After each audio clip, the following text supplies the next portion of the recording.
ఈరోజు మీ ద్వారా రాష్ట్ర ప్రజలందరికీ కూడా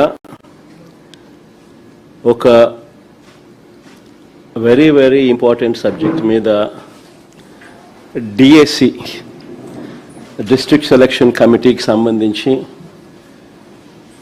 కొన్ని లక్షల మంది ఉద్యోగాలు రాస్తారు టీచర్ ఉద్యోగం పోస్టుల కోసం అని చెప్పి ఆ విషయంలో జరిగిన లీకేజీలు అయితేనేమి అవకతవకలు అయితేనేమి స్కాములు అయితేనేమి వీటి అన్నింటి విషయాల మీద ఈరోజు మీ అందరి ద్వారా రాష్ట్ర ప్రజలందరికీ కూడా వాస్తవాలను చూపించే కార్యక్రమం ఈ ప్రెస్ మీట్ ద్వారా ఈరోజు చేయబోతున్నాం.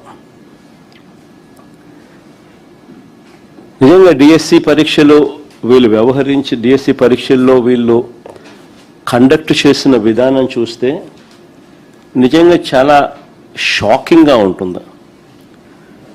అసలు అలార్మింగ్ లెవెల్స్లోకి షాక్ అనేది పోతుంది. లక్షల మంది క్యాండిడేట్లు పెట్టుకున్న నమ్మకాన్ని చంద్రబాబు నాయుడు గారు వమ్ము చేస్తూ స్కాములు చేస్తూ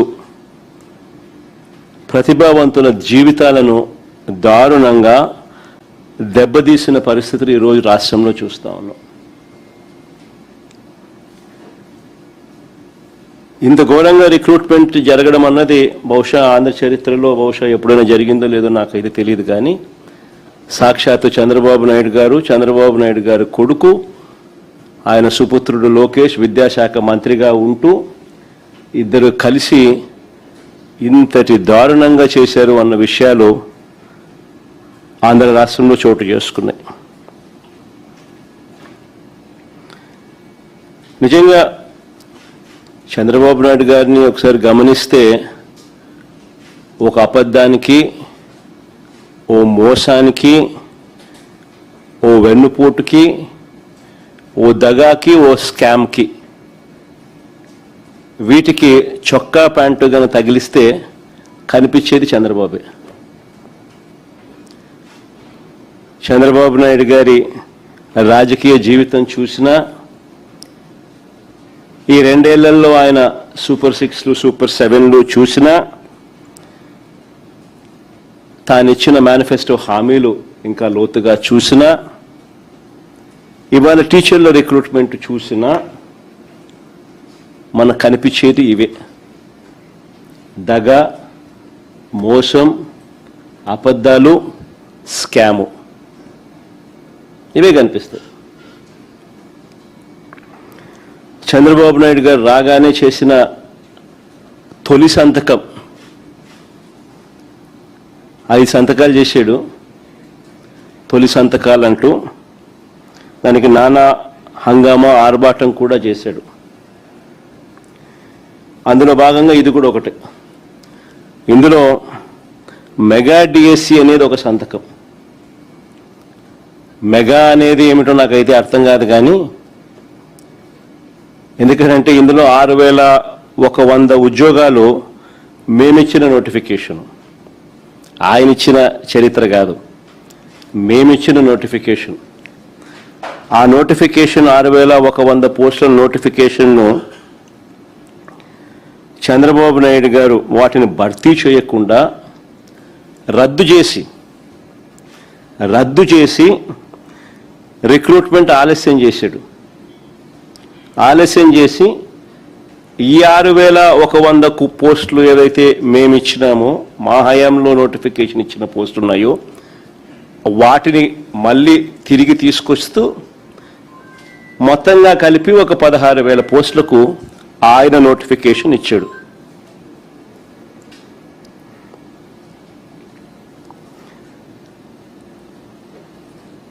ఇచ్చిన ఈ నోటిఫికేషన్లో చివరకు లీకులు చూస్తూ ఉన్నాము, అక్రమాలు చూస్తూ ఉన్నాము, స్కాములు చూస్తూ ఉన్నాము, అవకతవకలు చూస్తూ ఉన్నాము.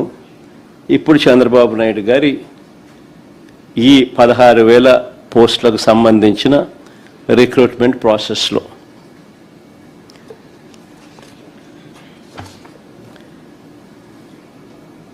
నిజంగా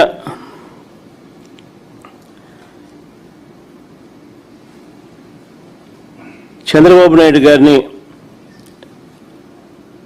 నేను ఇక్కడే ప్రశ్నిస్తా ఉన్నా. 16,000 పోస్టులకే ఇన్ని స్కాములు కనపడతా ఉన్నాయి, ఇన్ని అవకతవకలు కనపడతా ఉన్నాయి, ఇన్ని లీకులు కనపడతా ఉన్నాయి.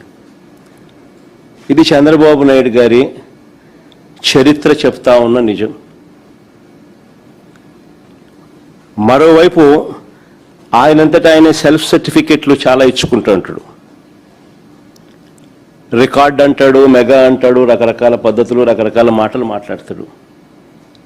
నేను చెప్తా ఉన్నా చంద్రబాబు నాయుడు గారికి, అయ్యా చంద్రబాబు నాయుడు గారు, రికార్డ్ అంటే ఏమిటి, రికార్డ్ అంటే ఏమిటో నేను ఒకసారి చెప్తా తెలుసుకో చంద్రబాబు అని చెప్పి నేను చంద్రబాబు చెప్తా ఉన్నా. వైఎస్ఆర్సీపీ ప్రభుత్వంలో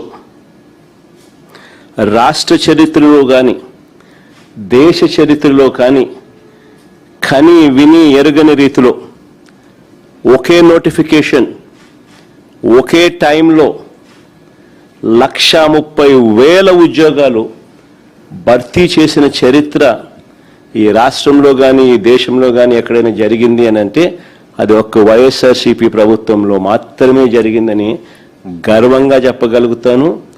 రికార్డ్ అంటే ఇది అని కూడా చెప్పగలుగుతాను. గ్రామ స్వరాజ్య సాధన, సుపరిపాలన, ఈ 2 లక్ష్య సాధనగా ఉద్యోగాల చరిత్రలో ఓ సువర్ణ అధ్యాయం రాశాం. మేము ఎవరు బద్దలు కొట్టలేని ఓ రికార్డును ఎస్టాబ్లిష్ చేశాం. మే 30వ తారీఖున, మే 30, 2019 నేను ముఖ్యమంత్రిగా ప్రమాణ స్వీకారం చేస్తే, I repeat the date again, May 30, 2019 నేను ముఖ్యమంత్రిగా ప్రమాణ స్వీకారం చేస్తే ఆ నెక్స్ట్ 50 రోజుల్లోనే, ఆ నెక్స్ట్ 50 డేస్లోనే, అంటే జూలై 19 జీవో ఇచ్చాం. జూలై 25 నుంచి 27 మధ్య నోటిఫికేషన్ ఇచ్చాం. జూలై 27 నుంచి ఆగస్టు 10 వరకు అప్లికేషన్లు తీసుకున్నాం. సెప్టెంబర్ 1 నుంచి సెప్టెంబర్ 8 వరకు పరీక్షలు నిర్వహించాం. 2,800 సెంటర్లలో 19 లక్షల మంది పరీక్షలు రాశారు. ఎక్కడా కూడా ఒక్క తప్పు జరగలేదు. ఎక్కడా ఒక్క తప్పు జరగకుండా, ఎలాంటి లోపాలు లేకుండా అందరి విశ్వాసాన్ని పొందుతూ ఏకంగా 130,000 కొత్త ఉద్యోగాలు, శాశ్వత ఉద్యోగాలు మా ప్రభుత్వంలో ఇవ్వడం జరిగింది. నిజంగా ఇవాళ ఆ ఉద్యోగం పొందిన వాళ్ళంతా కూడా మన కళ్ళ ఎదుటే కనిపిస్తూ ఉన్నారు. మన గ్రామాలలోనే మన ఇళ్లకు సేవలు అందిస్తూ సచివాలయాలలో కనిపిస్తూ ఉన్నారు. అక్టోబర్ 2వ తారీఖు గాంధీ జయంతి నాటికల్లా మొత్తం ప్రక్రియ పూర్తి చేశాం. అంటే మే 30th నుంచి అక్టోబర్ 2 దాకా మొత్తం ప్రక్రియనే పూర్తి చేయగలిగాము అని అంటే కేవలం 4 నెలలు. 4 నెలల్లోనే అత్యంత పారదర్శకంగా, ఒక్క తప్పు కూడా దొరలకుండా, ఎలాంటి లోపాలు లేకుండా ఓ చరిత్ర సృష్టించడం.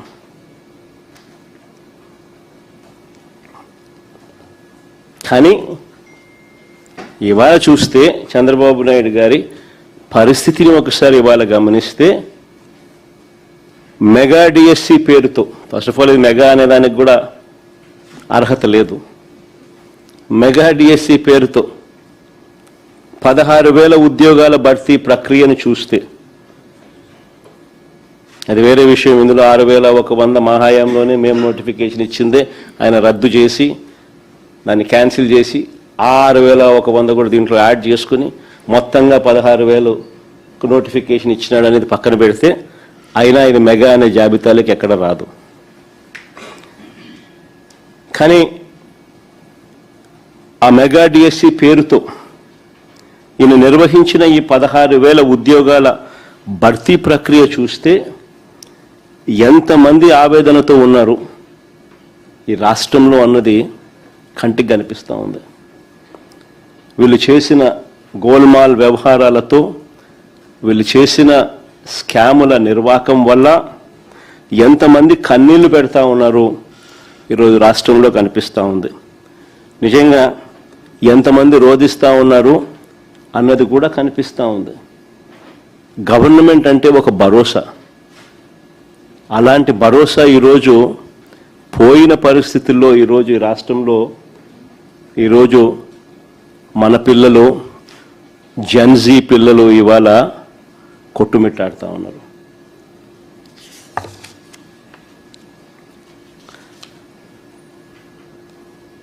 ఇక నేను చెప్పబోయే పాయింట్లను ఒక 6 పాయింట్లుగా విభజించను. ఎవరికైనా కూడా 6 పాయింట్లు చూస్తే ప్రతి పాయింట్లోనూ స్కామ్ ఎలా జరిగింది, ఏ స్థాయిలో జరిగింది అన్నది కూడా అందరికీ కూడా అర్థమయ్యే విధంగా చెప్పబోతా ఉన్నా. డిఎస్సి మొదటిది. డిఎస్సి మాత్రమే కాదు, ఏ పరీక్ష, ఏ పేపర్ తయారీ ప్రశ్నలైనా కూడా, డిఎస్సి కాదు, ఎనీ పరీక్ష, ఏ పరీక్ష అయినా, ఏ పేపర్ తయారీ అయినా కూడా ప్రశ్నలు అప్లోడ్ చేయడం, డిజిటల్ నిర్వహణ, ఇవన్నీ కూడా అత్యంత కాన్ఫిడెన్షియల్గా జరగాలి ఏ పరీక్షకైనా కూడా. కానీ ఈ ప్రభుత్వంలో ఈ రహస్య ప్రక్రియ కాస్త ఏమైంది ఒకసారి గమనించండి. DSC question papers, DSC question పేపర్లను ఎస్సీఈఆర్టీ అంటే state council of educational research and training వీళ్ళు తయారు చేస్తారు క్వశ్చన్ పేపర్ను. పరీక్ష నిర్వహణ అంటే పరీక్ష నిర్వహణ బాధ్యతలు డిఎస్సి కన్వీనర్ చూస్తారు. మామూలుగా 2 డిపార్ట్మెంట్స్, ఒకటి ప్రిపరేషను, ఒకటి నిర్వహణ. కానీ చంద్రబాబు గారి ప్రభుత్వంలో డిఎస్సి కన్వీనర్ను పక్కన పెట్టేసినారు. పక్కన పెట్టి క్వశ్చన్ పేపర్ తయారీ ప్లస్ పరీక్షల నిర్వహణ, ఈ 2 బాధ్యతలను కూడా ఒకరికే, ఎస్సీఈఆర్టీ డైరెక్టర్కి అప్పగించారు.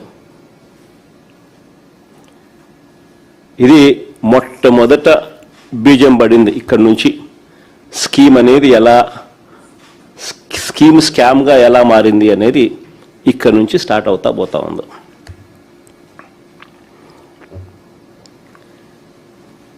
డిఎస్సి పరీక్షల్లోనే పారదర్శకతను దెబ్బతీసినారు.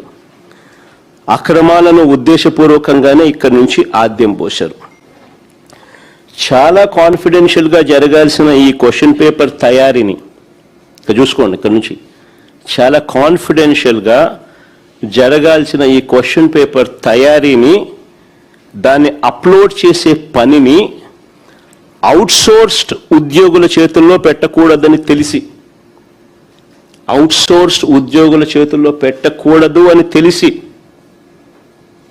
తెలిసి అవసరమైతే నేరం ఈజీగా వారిపై వేయొచ్చు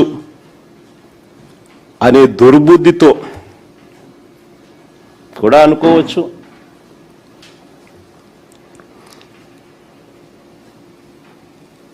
ఏకంగా ఈ ప్రక్రియను అవుట్సోర్స్ కాంట్రాక్ట్ ఎంప్లాయీస్తో చేయించారు. ఆశ్చర్యం ఏమిటో తెలుసా? కృష్ణా జిల్లాలో ఇందులో పనిచేసే అవుట్సోర్స్డ్ ఉద్యోగి కృష్ణా జిల్లా సోషల్ స్టడీస్లో ఫస్ట్ ర్యాంక్. కృష్ణా జిల్లాలో సోషల్ స్టడీస్లో ఫస్ట్ ర్యాంక్. అంతటితో ఆగిపోలా. టీజీటీ అంటే ట్రైన్డ్ గ్రాడ్యుయేట్ టీచర్ తెలుగు పరీక్షలో జోన్ 2లో 6వ ర్యాంక్ సాధించినాడు. చూడు ఫస్ట్ ర్యాంక్ ఎంత బాగుందో. Naveen Purama father's name Radhakrishna, first rank.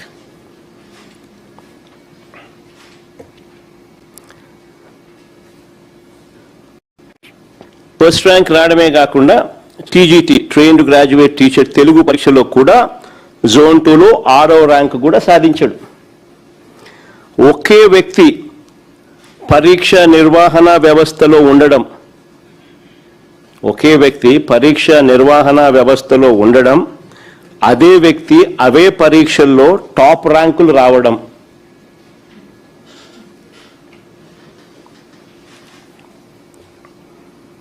నిజంగా ఇది అతిపెద్ద స్కామ్కు సాక్ష్యం కాదా అని అడుగుతా ఉన్నా. ఇక్కడ నుంచి ఇంకా ఎంతమందికి లీక్ అయిందో ఇది కనిపిస్తూ ఉంది. కనిపించినవి ఇక్కడి నుంచి ఇంకెంతమందికి లీక్ అయిందో అనేది కనిపించడం, అది ఇంకా లోతుగా పోతే తెలుస్తుంది. ఆశ్చర్యం ఏమిటో తెలుసా? ఆశ్చర్యం ఏమిటో తెలుసా? ఒకే వ్యక్తి పరీక్ష నిర్వహణ వ్యవస్థలో ఉండడం, అదే వ్యక్తికి అవే పరీక్షల్లో టాప్ ర్యాంకులు రావడం, ఇది ఒక పెద్ద స్కామ్కు ప్రత్యక్ష సాక్ష్యంగా అవునా కాదా అన్నది ఒకవైపున ప్రశ్నిస్తూ, సిబిఐ ఎంక్వైరీ జరగాలి అని చెప్పి మరోవైపున అడుగుతూ, ఈ క్యాండిడేట్ నిజంగా మెరిట్తో ర్యాంకు సాధించాడు అని మీరు భావించి ఉంటే, ఇంకా ఆశ్చర్యం ఏమిటో తెలుసా?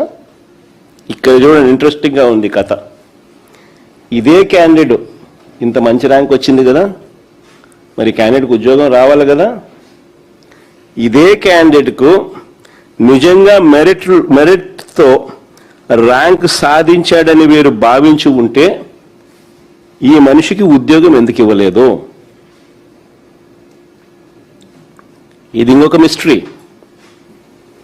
అంటే తప్పు జరిగిందని కనిపిస్తూ ఉంది కదా, అతడి ఐడి కనిపించకుండా చేశారు, అతడి ఐడిని కనిపించకుండా చేశారు, అతని డేటాను మాయం చేశారు, అతని డేటాను మాయం చేశారు. సెకండ్ మెరిట్ లిస్ట్ కూడా ఒకసారి చూపించుమా. మెరిట్ లిస్ట్లో మార్పులు, ఆయన పేరు లేదు.